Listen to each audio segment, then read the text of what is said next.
Every forum has that one post nobody jokes about. No memes, no sarcasm, just silence in the replies.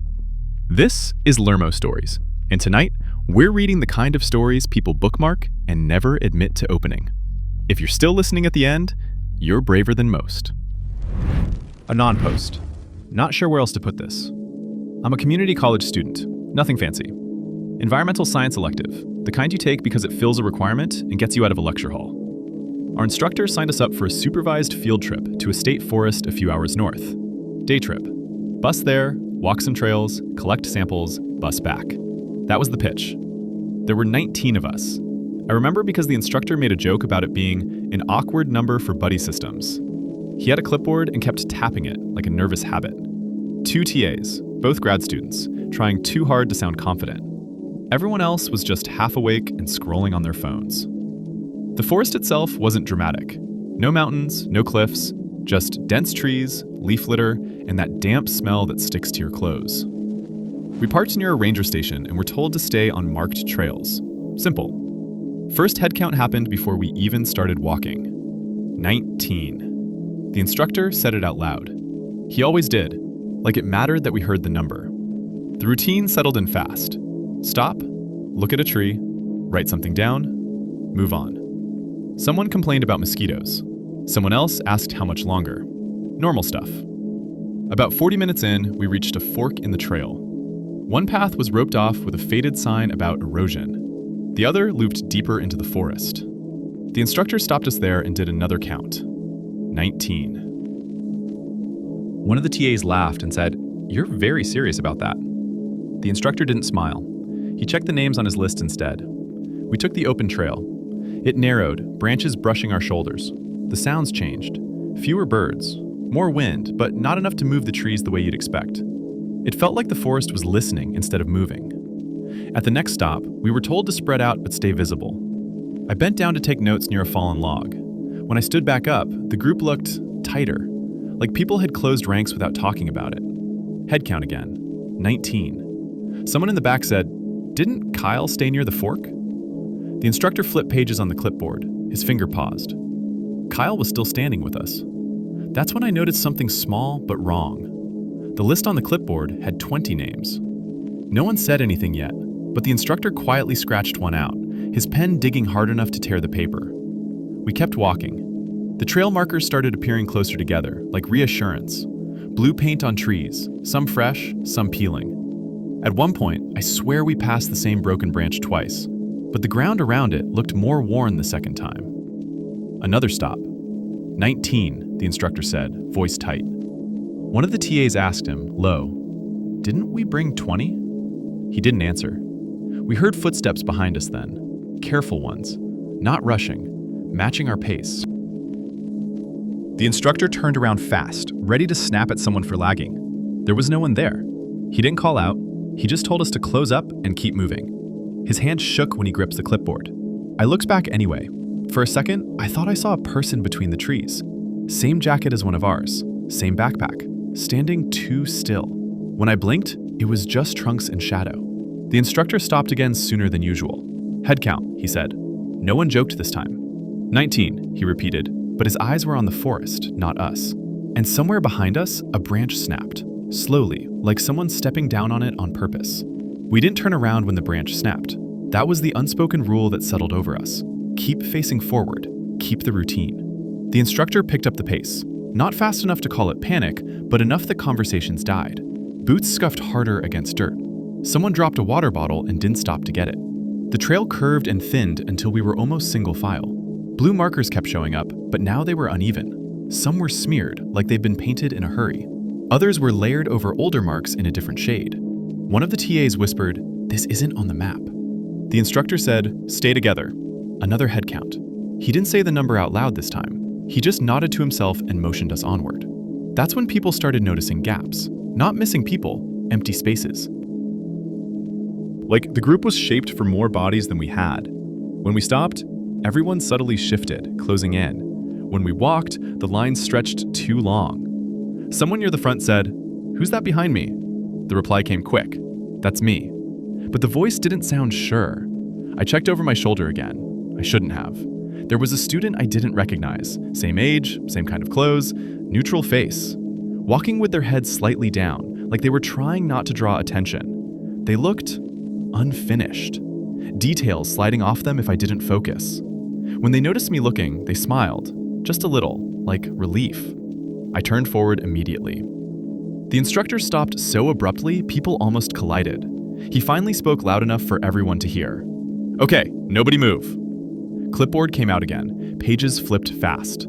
Too fast. He counted with his finger this time, touching shoulders as he went. When he reached the end, his hand hovered in the air, unsure where to land. 19, he said. A pause. Then another voice right beside him said, "That's everyone." I hadn't heard footsteps approach. The instructor didn't look at the speaker. He swallowed and said, "We're heading back, same trail." One of the students asked, "Back to the bus?" "Yes," he said, too quickly. "Straight back."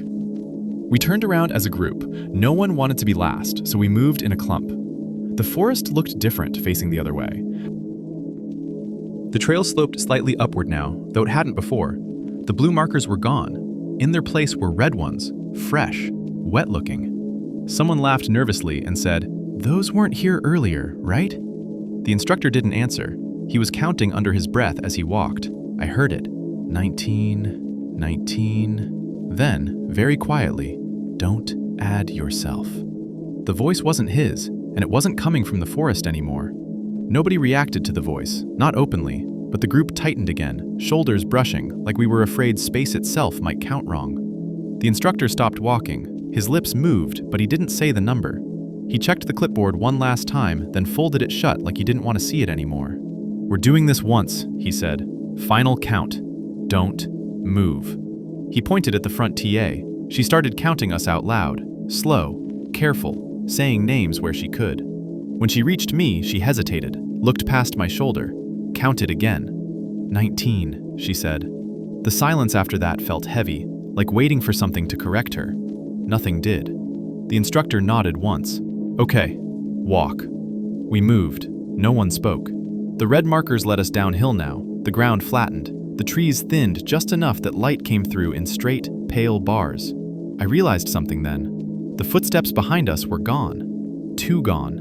The forest was quiet in a way that didn't feel natural. No wind, no insects. Just us breathing and the sound of shoes on dirt. Then we saw the bus. It was parked exactly where it should have been. Same angle, same dent on the bumper. The sight of it broke something in the group. People sped up. Someone started crying, quietly.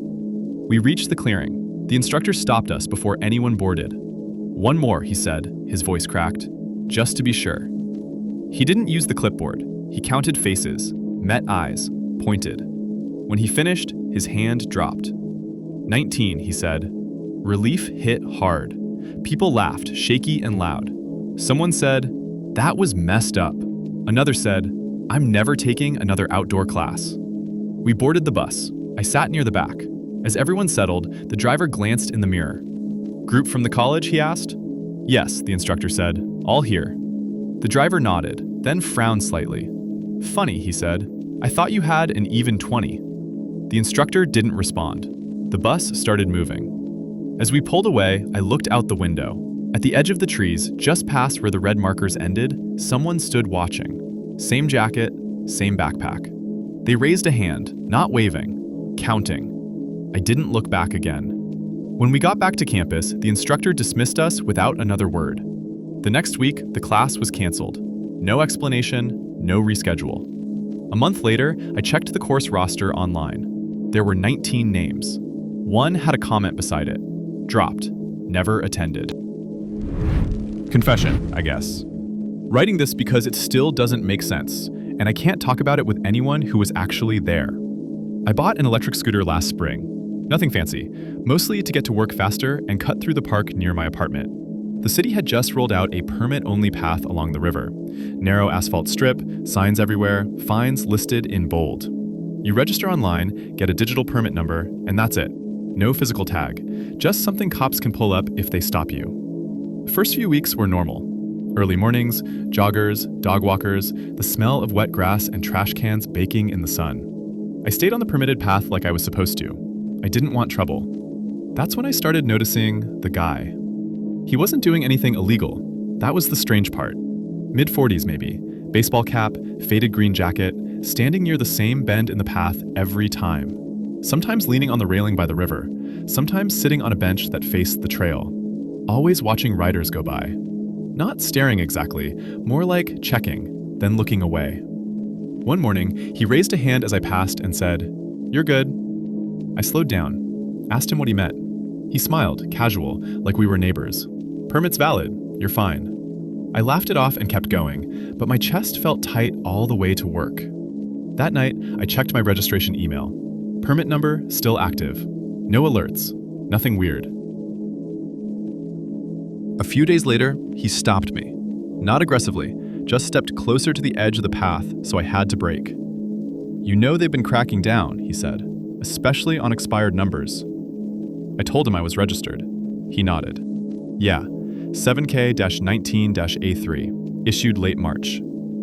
That was my number. I didn't ask how he knew. I told myself there was a logical answer. Volunteer monitor, retired city worker, something like that. I said thanks and left. After that, every ride felt wrong. I started taking different times, different routes. But whenever I used that path, he was there.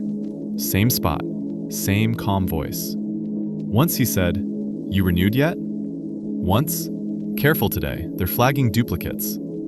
I checked the city portal obsessively, changed my password, called the permit office. They said everything looked normal.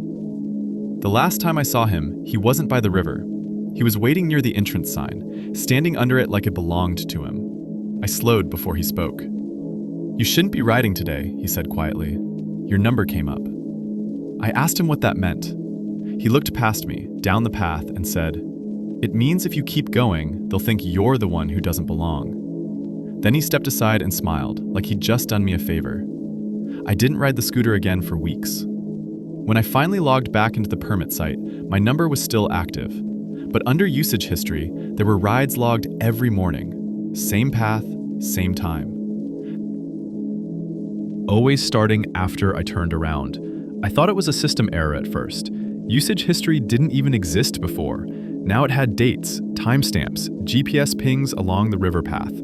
All clean, all regular. Whoever was riding stopped at the same exit every day, the one closest to the old maintenance building.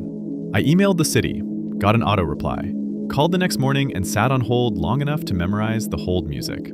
When I finally reached someone, she said permit data was read-only on their end and suggested I reset my account. I asked her how rides could be logged if my scooter hadn't moved. She paused, then said, "Sir, permits don't track scooters. They track authorization events." That didn't help. I went back to the park the next day, on foot, told myself I just wanted to see if the guy was still there. He wasn't by the river bend, or the bench. I walked the whole path, listening to bikes hum past, feeling stupid for being nervous. Near the maintenance building, I saw him. Same jacket, same cap, standing closer than before, like he'd been expecting me to show up without the scooter. "Thought you stopped riding," he said. I asked him who he was. Depends who's asking. I said the permit number was mine, that someone was using it. He nodded slowly. "That happens." I asked how. He looked genuinely surprised. "You really don't know how this works?" I told him to explain it. He stepped closer, lowered his voice. "Numbers don't belong to people. They belong to pads. You just get assigned to one." That didn't make sense. I told him that. He smiled again. "It doesn't have to." I asked him if he was the one riding under my permit. He shook his head. "No, I just make sure the count stays right." That word stuck with me. Count. I noticed then that the maintenance building door was open, just a crack. I'd lived near the park for years and never seen it unlocked. "You should go," he said. "They don't like it when riders check their own logs." I asked who they were. He didn't answer, just stepped back toward the door and added, "Tomorrow morning, don't come near this place. If your number shows up again, it won't be yours anymore." That night, I got an email from the city. Subject line, "Permit reassignment notice." No explanation, just a new number. Issued that afternoon. The old one was marked retired. At 6:12 a.m. the next day, a ride was logged anyway, under my old number. Same path, same exit. And this time, it didn't stop there. I refreshed the page until it locked me out. When access came back, the ride log had updated again. The path line didn't end at the exit this time. It crossed the service road, cut behind the maintenance building, and kept going, into an area that wasn't marked as a trail at all. No green overlay, just gray space. I didn't go to work. I went to the park. There were city vehicles everywhere, white trucks, hazard lights on. 2 uniformed officers near the path entrance, stopping riders and checking phones. I stayed back, watched from behind a food cart. I saw someone get turned around, saw another guy arguing, showing his screen over and over. The officer shook his head and pointed toward the street. Then I saw the man in the green jacket. He wasn't being stopped. He walked past the officers like they didn't see him, heading straight for the path. No scooter, just walking at the same pace as the riders. I followed, far enough back to pretend coincidence. He didn't turn around this time, just spoke, like he knew I was there. They finally noticed, he said, too many overlaps. I asked him what happens now. He stopped at the maintenance building. The door was wide open. Inside, I could see racks, rows of scooters, bikes, boards, all impounded, all tagged with paper slips, numbers on the slips, permit numbers. Now they reconcile, he said. They match what's on the path to what's supposed to be. I told him my number had been reassigned. He nodded. That's good. Means you stepped out before the correction. I asked him why my old number was still moving. He looked at me for a long time before answering. Because something was already using it, he said. You just made it visible. From inside the building came a sharp electronic chirp, a scanner, another chirp. Someone cursed.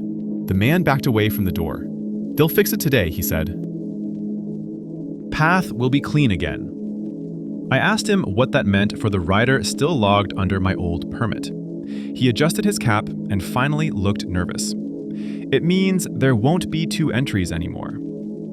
An officer shouted from down the path, asked if anyone had seen a black scooter with no serial sticker. The man stepped past me, heading toward the river bend. As he walked away, he said, "Next time you register for something, make sure you're the first one on it." That evening, my account updated one last time. The old permit number was gone completely. No history, no record it ever existed. The new number is still active. I don't ride the park anymore, but sometimes, early in the morning, I check the site. And every once in a while, for a few seconds before it refreshes, I see an extra ride. No number, just the path that still needs someone on it. I moved into the unit on a short sublet, 3 months, while the actual tenant was working out of state. That was the phrase used by the management office, said in a tone that suggested I shouldn't ask follow-up questions. The building was a managed complex in a mid-sized American city. Beige hallways, soft carpet that always smelled faintly of cleaning solution, and doors that closed a little too slowly. Everything felt normal the first week. Neighbors nodded but didn't talk. The elevator stalled between floors once, but that's not unusual. On the 4th night, I saw the old lady for the first time. She was standing near the stairwell door on my floor, facing the wall-mounted tenant directory. Not reading it exactly, just standing close, head tilted slightly, like she was listening to it. She wore a long gray coat even though it was warm inside, and her hair was pinned back in a style that felt out of place. When I walked past, she turned her head and smiled, polite but empty. "Evening," she said. Her voice was clear, not weak or shaky. I nodded and unlocked my door. I remember thinking she didn't smell like anything. No perfume, no laundry soap, nothing. Just air. The next day, I asked the front desk about her. The woman working there scrolled through her computer and said, "Older resident? There are a few." I described the coat, the hair, the floor. She frowned slightly and said she'd checked the tenant list. She printed it out and slid it across the counter, tapping the page with a pen. "That floor is pretty full," she said. I scanned the names without much interest until I saw one circled in blue ink. The handwriting wasn't mine. Evelyn Harper, Unit 4B. That was the unit next to mine. I told her I thought 4B was empty. She hesitated, then said, "It was, for a while." I asked how long a while was. She looked past me toward the hallway cameras and said, "Depends how you count it."